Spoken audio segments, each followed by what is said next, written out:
Welcome to today's webinar. It is my great pleasure to host Dr. Céline Boisvenue, who will talk about forest carbon modeling with examples from Canada and also ask for some feedback. So we'll have time for that after. So she'll give a presentation and we'll have a question and answer period after that. And the plan is to wrap up the official part by 10 a.m. However, Céline agreed to stick around for a little while longer to answer any lingering questions and for networking.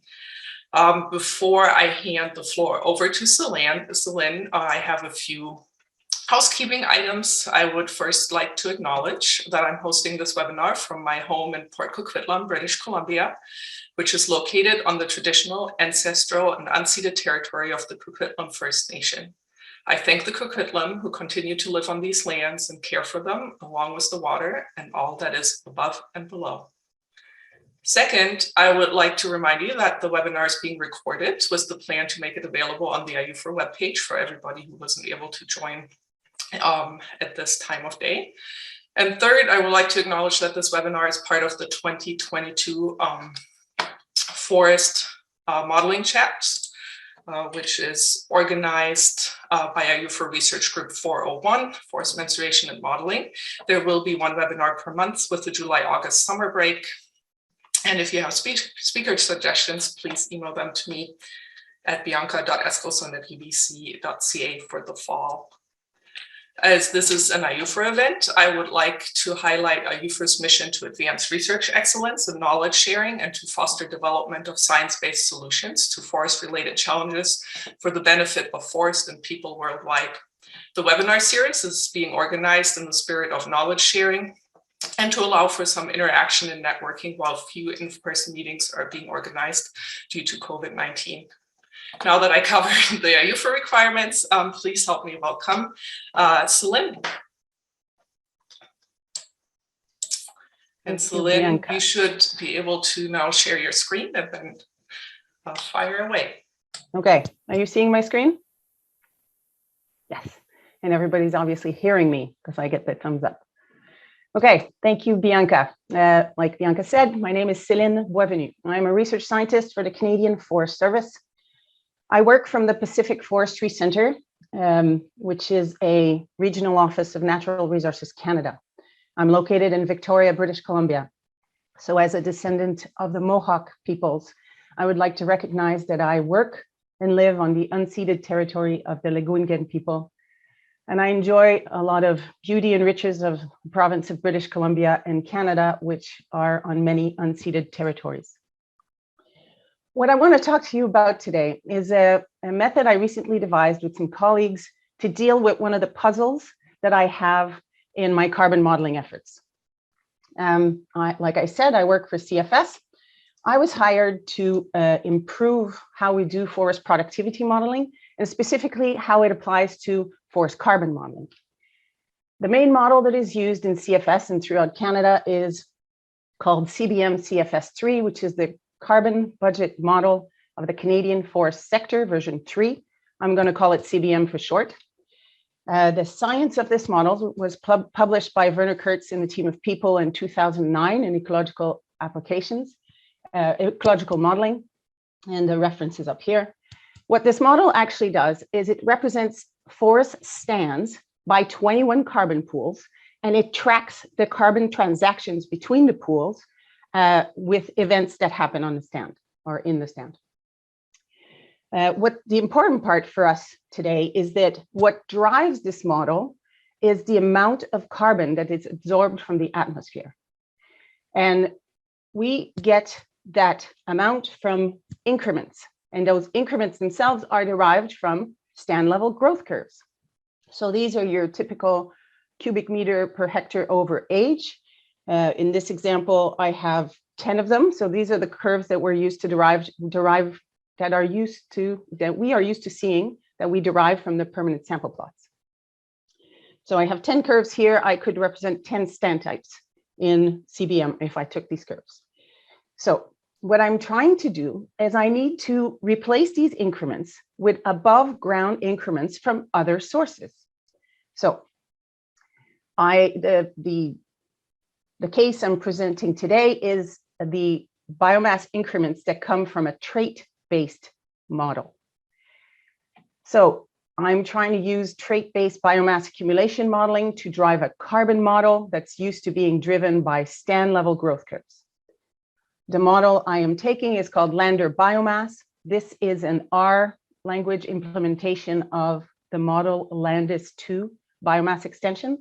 If you are not familiar with LandS 2, this is a really well-known landscape level vegetation dynamic model. It's widely used to represent vegetation conditions or habitat for wildlife modeling, especially throughout Canada, and especially right now with caribou.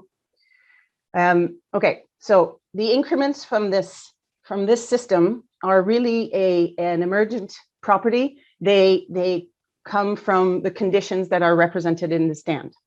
I'm going to get a little bit more into details here. So increments that I'm looking for come from a combination of linear and nonlinear equations. They do increments at the cohort level. So a cohort would be a species at a certain age.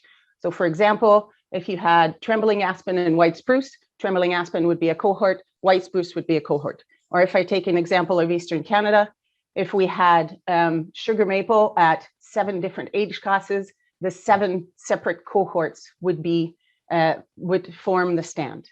So the equations use parameters that are trait-based. So things like maximum biomass for that species, maximum increment, which is maximum above ground net primary productivity, the longevity of the species, the sexual mature age of the species, the shade tolerance, the seed distance, the effective and maximum seed dispersal for that species. And there's also a component that represents the competition for light in space.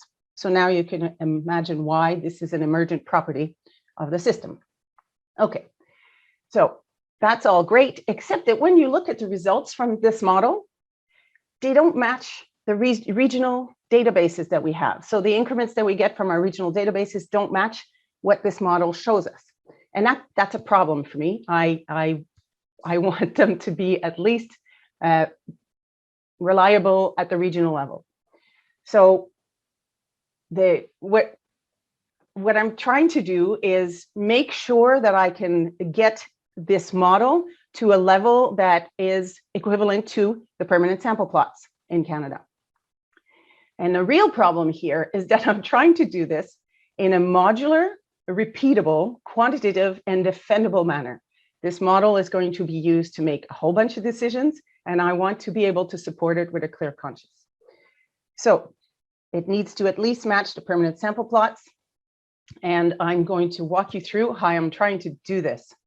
But before I get there, at this point, I'm sure a whole bunch of you are going, why? Why would anybody want to try to do this? So in this presentation, I'm going to walk you through why I want to do this. So to do so, I'm going to first walk you through forest carbon modeling in CFS and how it is used for greenhouse gas reporting. I'm going to present to you the platform that I've developed to improve forest carbon modeling, and it uses an R package that is called SpaDES, the Spatial Discrete Event Simulation. And then we've developed a set of criteria that we call the perfect modeling approach, and I'll walk you through all that. And then I'm going to point out the main improvements that could really help our carbon estimates. And I'll get to the method once you know the context. So let's start with greenhouse gas reporting in Canada. So Canada, with 197 other parties, has signed the United Nations Framework Convention on Climate Change. This means that every party has to report on greenhouse gas emissions and removals yearly. The department for Canada that does this or compiles this is Environment and Climate Change Canada. We have here, the pie chart that I'm showing is from the latest report, the 2022 report. So greenhouse gas reporting in Canada goes from 1990, and everybody that's actually signed the United Nations Framework Convention on Climate Change, 1990 to the present. But it takes 2 years to compile the data. So it's 1990 to 2020 in the 2022 report. And what you see here are the emissions per sector for 2020. But so they report on this, but the only sector that does any removals in Canada right now are forests. So the Canadian Forest Service reports to Environment Canada, Environment and Climate Change Canada every year on the greenhouse gas balance of the managed forest of Canada. There's a system in place to do this, and the system is called the National Forest Carbon Monitoring and Reporting System, or NFC-MARS. The first report that was produced was in 2006, and it covered the period from 1990 to 2004. The details of this system were published in 2011 in Global Change Biology, and you're welcome to go check that out if you're interested. I'll give you a quick one-slide explanation. So for our 2022 report, NFC-MARS was used to estimate carbon from 1990 to 2020. And the way it does that is it puts together a whole bunch of data layers. So forest inventory and growth and yield data for across Canada for the managed forest, the natural disturbance data that we have, forest management activity data, which is by province in Canada, land use change data, and there's some ecological parameters that were derived for Canada at the ecozone level, so large areas. And all of those are fed into the model CBM CFS3. So CBM, the model I presented at the beginning. So for context, this system, when it came out, it was touted as one of the best systems for forest greenhouse gas accounting in the world. Now, this was developed by Mike Apps and Werner Kurtz, and it was really a smart move because at that time there was not a lot of data that was available for across Canada to try to estimate how much carbon we have in our forest and how it changes. So they based everything on forestry data, which was one thing that we had across the country. Now I come along and my job is to improve how we do this. Now, there are a few impediments to this. First, I don't know how many people are familiar with the UNFCCC and how they function, but everybody that puts in a report or puts in an estimate, there's a lot of scrutiny that comes to the model, the estimates, where they come from, if they're consistent, all kinds of things like that. And obviously, if we're talking about carbon, this is all very political. So everybody's very tense about this. The fact that this model is touted as one of the best that came out, and it's a flagship model for CFS, they're holding it up high, that makes it a little bit difficult to change things. So we have to keep that in mind as I developed a plan to try to move this forward. And of course, if next year I came up with a better model with better estimates, I would give estimates from 1990 to 2021. And those would not match the 1990 to 2020 necessarily that were given before. And ECCC, Environment and Climate Change Canada, would have to explain all the changes. So that means they have to first understand them, and second, be able to explain them and with some level of confidence. So there's a whole bunch of political and structural impediments to trying to change this model or improve it. But I think if, from my point of view, one of the biggest ones, and I think it contributed to the first point up here, is that CBM CFS3 that is used for reporting is written in MS Access. It is a bunch of relational tables. So there's no script. There's still no script for the reporting part. A whole bunch of people are working on changing that, but it's a difficult thing to change. And I think also because it's in MS Access and it's difficult to change, the science hasn't really changed since the 1990s. And there's a lot new, we have a lot of improvements and better understanding in our carbon science in the last 20 years. So we should be able to improve that a bit. So I devised a plan, and of course I'm starting with CBM, because if I didn't start with CBM, I think I would have no chance to be able to change this model. But one of the things that I was adamant about is that I do not want to create something that will be stuck in the same kind of rut that things are stuck in right now, where people don't quite understand the model. It's not quite transparent enough.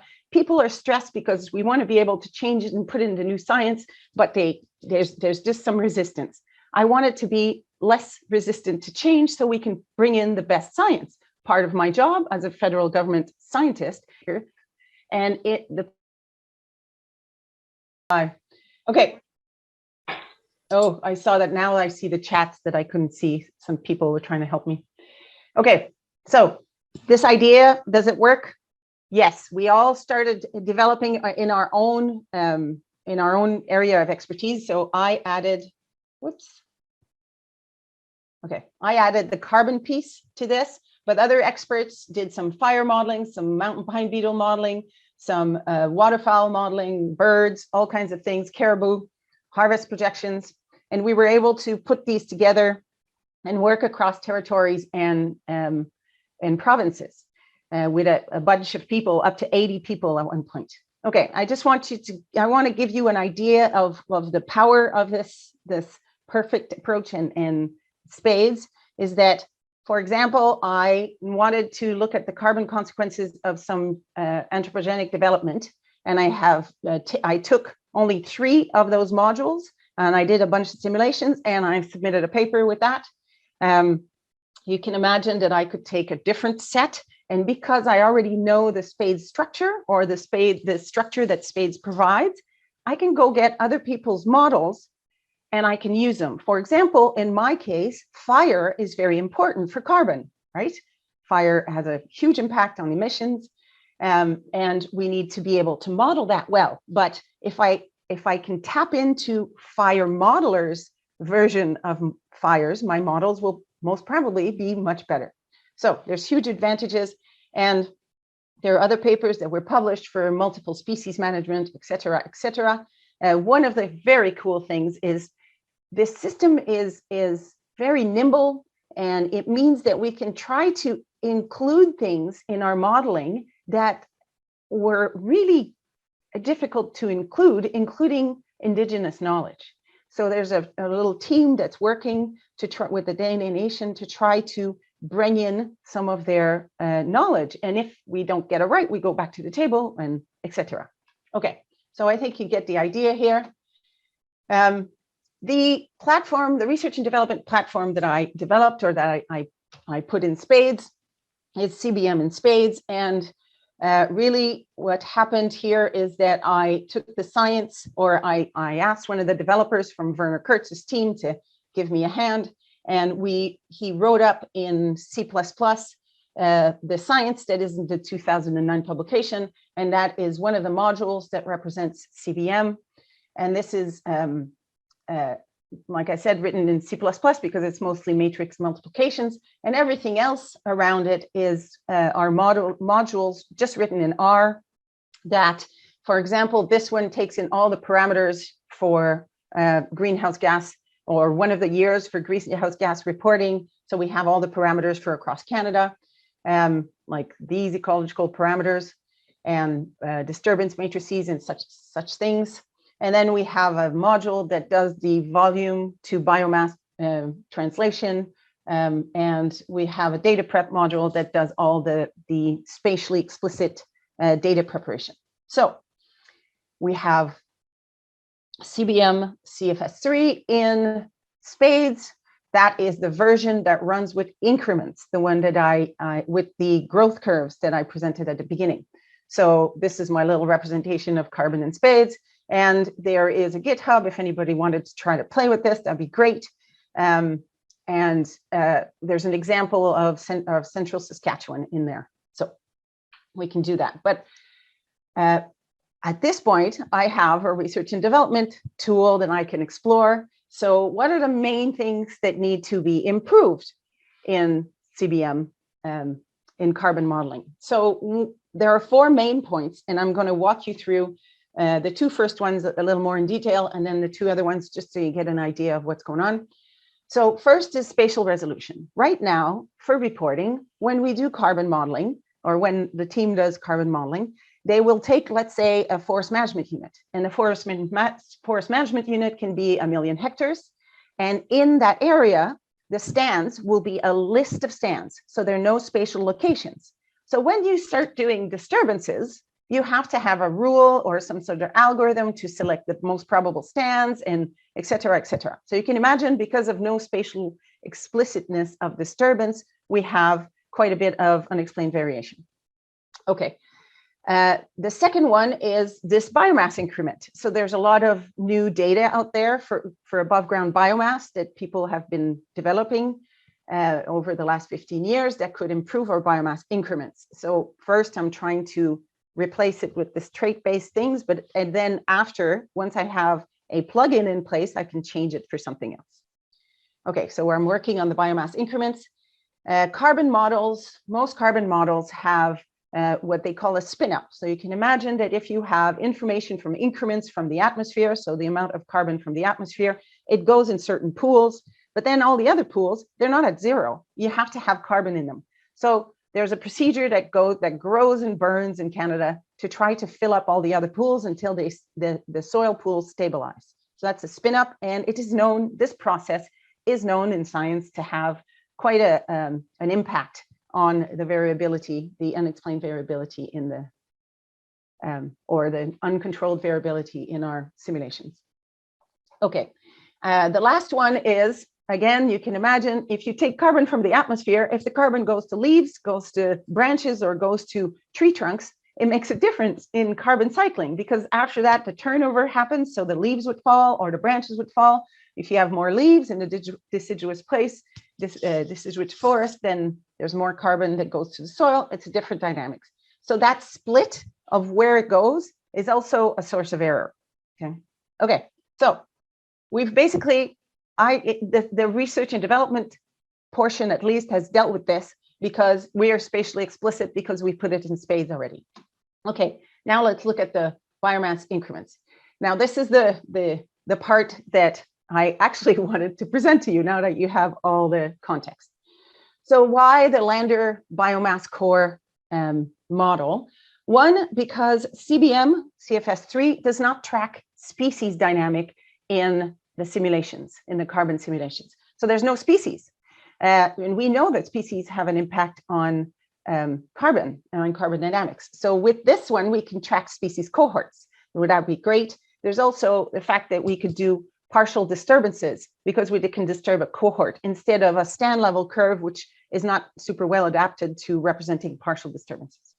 Okay, the other part is that whole bunch of hexagons that I showed you, I'm going to call the LandR SpaDES deck. That LandR SpaDES deck, more and more pieces are data driven now instead of theory driven, which is a lot of what happens in trait-based modeling or carbon modeling. So I like this idea and I want to move it forward, and I want to be able to use the system. And also linking to other models, to like fire models, mountain pine beetle, the big insect models, and even being able to work with indigenous knowledge is really important to me. And the last point, why this model is the one I'm going to stick with until I get something that I'm okay with, is that we do carbon balance or estimates of greenhouse gas for forests only for the managed forest in Canada.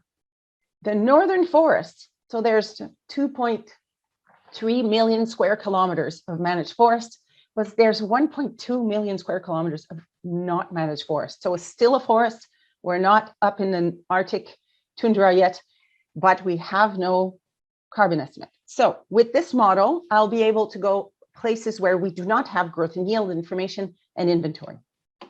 Okay, so like I said before, this one tracks tree species. It's only at tree species, so no shrubs and all that.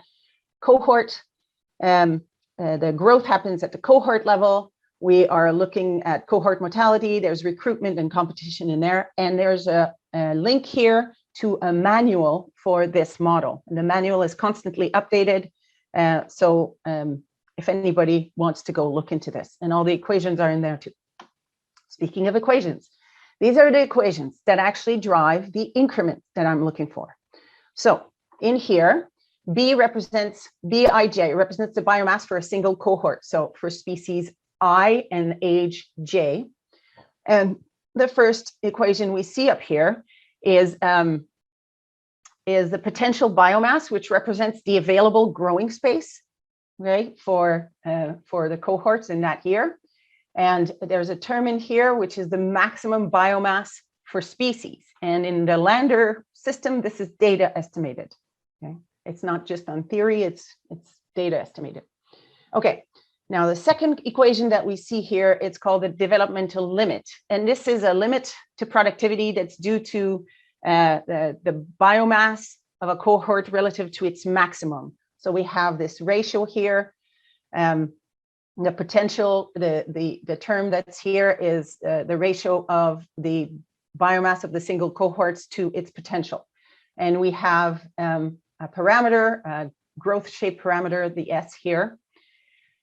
The next equation represents competition for space.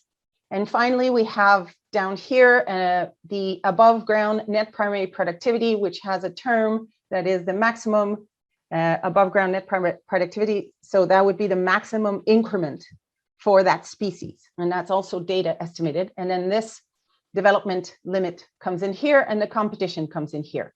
Now, because I know my carbon model very well, there's a little bit of mortality that needs to be represented in there because it's not represented in the carbon cycling that I have in my model. So there's a mortality term that I have to take away from this increment to get the increment that I'm looking for to drive my model.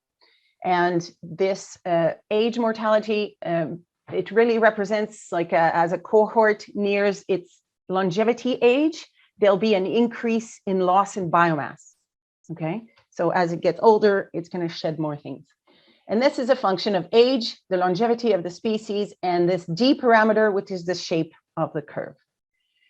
Okay, so the first thing I had to do is, because I work in carbon science and I'm trying to bring in more science, do these equations make sense in terms of carbon science? And I'm not gonna walk you through this because I'm gonna try to be on time. But when we started looking, for us to start looking at how the behavior or how increments happen in LandR, we did a sensitivity analysis and we came to the same conclusion as other people did with the LandS work, because the equations are the same, that there are 5 parameters that are really driving the increment in this model. And it's very specific to areas, to study areas, because it is very specific to the context of the cohort. So we know we have those 5 parameters, and we selected a study area for the people in British Columbia. Here, these are 5 TSAs that are at the north, timber supply areas that are at the northern corner of British Columbia. It's about 50 million hectares, and there's about 31 million hectares that are part of the provincial management, so the TSA, managed through the timber supply areas. So I have some managed and unmanaged forest up there. Okay, so, and then now that we had a context, we could find bounds to these parameters. So the parameter, we look at the ratio between the increment and the maximum biomass for a certain species, and that varied from 0.5 to 10. The longevity in the area varied from 150 to 700, the shape parameter from 0 to 1, and the mortality parameter from 5 to 25.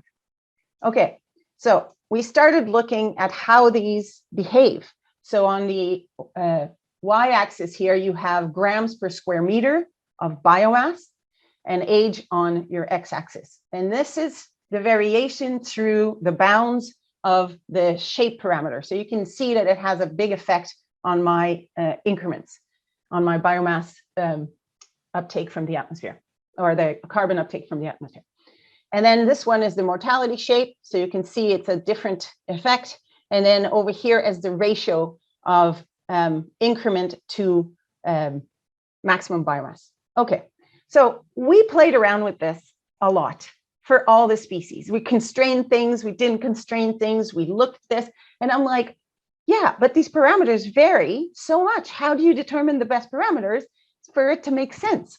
So we went through all the species and I started looking at this. And at first I was so concentrated on the species that I kind of forgot to the whole idea that this is cohort or context dependent. A cohort will grow differently or have less increment or more increment in different contexts. So I had to include not single species, but multi-species interactions. So if I want, for example, a trembling aspen and white spruce co-dominant stand, or not want, but that's what's on my landscape, then changing these, this is longevity, growth, mortality, and the ratio of increment to max biomass. If I change just by 0.02 this growth parameter, I had two monospecific stands, not this co-dominant stand. So I'm like, that doesn't work. How can I use the permanent sample plot data to make sure I have this right, or I have this as close as possible? Okay, so I took the permanent sample plots from BC, Alberta, Saskatchewan. And I'm sure everybody knows what a permanent sample plot is, remeasured plots, normal forestry plots. And then we use the Canadian biomass equations to calculate individual tree biomasses for each of the permanent sample plots.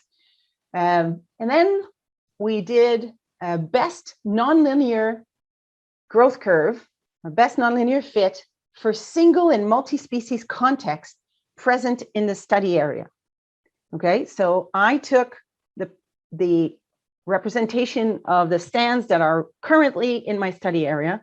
I take the permanent sample plots, I put them all together, and I'm trying to fit the best model that I can. And I took three, I could add more, but for now we have three forms. I took a Chapman-Richards, Gumpert's, and a logistic.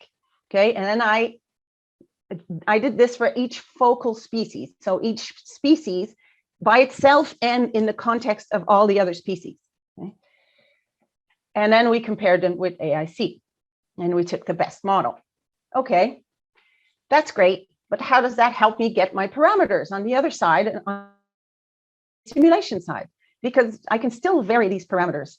So I created this library of curves based on the bounds of the parameters, these trait parameters, these traits, these species traits. And I created a library of 64 million curves. So I give you, here is the just 64 of plots. So I have 64 million of these. And then I did a curve matching thing where I said, okay, let's say for these are species. So each are the focal species. So let's take a subalpine fir up here. Let's say it was a Chapman-Richards that fit the best, and I have the Chapman-Richards fit. And in this case, it is represented by, the nonlinear fit is represented by the dashed line. And my best curve that I could find in my 60 million curves in LandR was this solid line. Now the dots that are around are the permanent sample plot data. Every dot that's the same color as the line is the focal species, and everything else are all the other species. So I did this for all of the 7 species, the main species I have in my study area. And then that's how I got my parameters. The matching curve gave me my best estimates of the parameters. And then that's what we're going to use. So yeah, that's what I just said, where I took values, the values that were from the best LandR simulated curve that matched my best nonlinear fit on the permanent sample plot data per focal species to get my parameters. So I do a little recap here. I'm driving the CBM with increments from LandR biomass core, growth simulations. The reason is because LandR biomass core growth simulations don't match the available data. And that's not okay. It doesn't work for me, or shouldn't work for anybody, but it doesn't work for me. Okay, then we did a sensitivity analysis, and we came to the same key parameters that were previously identified by other people. We selected a specific study area so that we could have specific species and species combinations, because it is context dependent. And then I took the permanent sample plots and calculated biomass, individual tree biomass, so I could have individual species. And then I fit the best nonlinear of 3 forms. And then I created a simulated library of all these parameter values that I incremented in tiny bits, and basically did a curve matching to get the best parameter. And this is really what I want you guys to pipe up about, to see what you think of this. But before we get there, there's one more point I would like to make. And this is going back to that idea of a perfect method. So I'm doing this because if I can link the carbon to, this is LandR biomass core, then I have access to a whole bunch of other dynamics that are already used for other decisions. So we can make link many resources. And then there's also climate change effects. There's a statistical adjustment that can be done to LandR, and the climate data is already all cleaned up. It wouldn't be very long to take the data. But what's more cool is that I basically ended up scripting this or finishing this by the end of November. And because LandR biomass core is in here, and I explained this, I worked with some of the LandR people, the LandR biomass core people, and they were working with me. And I explained this and they said, oh, this is way better than what's in there. We like it that it matches the regional, it's more matchy to the permanent sample plot. So by December 15th, the whole system was changed. So I was a bit in awe because I remember in my master's when I was trying to fit equations for small tree height growth and regeneration for prognosis BC, it took me 2 years to refit the equations, right? And granted, I had a lot of things to learn, but this idea that we can change things really fast is really heartening for me, because that means it's flexible. If we get something wrong, we can change it. And hopefully some of your input I can put in this and change it, make it better, and getting closer to perfect in SpaDES. Okay, so I can't finish this presentation without saying that this was done obviously by a bunch of people. Elliot McIntyre really leads the SpaDES effort and a perfect effort. And Alex Chubari was a person that wrote the code. Everybody on that list contributed. There was a big project called the Western Boreal Initiative, which we did a bunch of simulations for this large region in the north. And that was instrumental for us to be able to develop all this. And that was led by Environment and Climate Change Canada, their Canadian Wildlife Service branch. Okay, so now is the time where you tell me what you think of this method. Thanks. Thank you, Céline. Please help me thank Céline. Before we move to the Q&A part of the meeting, I will share my screen real quick one more time to announce, and where is it? Screen 2. Can you see that? It doesn't show up. Does it say upcoming webinar for you? Yep. Okay, so the next webinar in the series will take place on Monday, May 30th at 8:30 West Coast time. It is my pleasure to host on that day Dr. Clara Anton Fernandez, who's a research scientist with the Norwegian Institute of Bioeconomy and Research. And she will be talking about her work with SciTree and how to build single tree simulators in R with SciTree. I had something else. Yes. How do you register and how do you learn about the webinar? So when they happen, you can sign up to the Division 4 mailing list and subscribe. I listed the link and I'll post it in the chat in just a little bit again. And also under the research group 401, there's an events section where future events are posted. That the webinar will be, the events will be posted there as well. And you can always email me with speaker suggestions. And thank you for joining today. And my apologies for the issue with the recording and me dropping off the call. And I hope next time goes better without any hiccups. And I hope to see you at the event on May 30th. And with that, I will stop the recording and we'll move to the Q&A session with Céline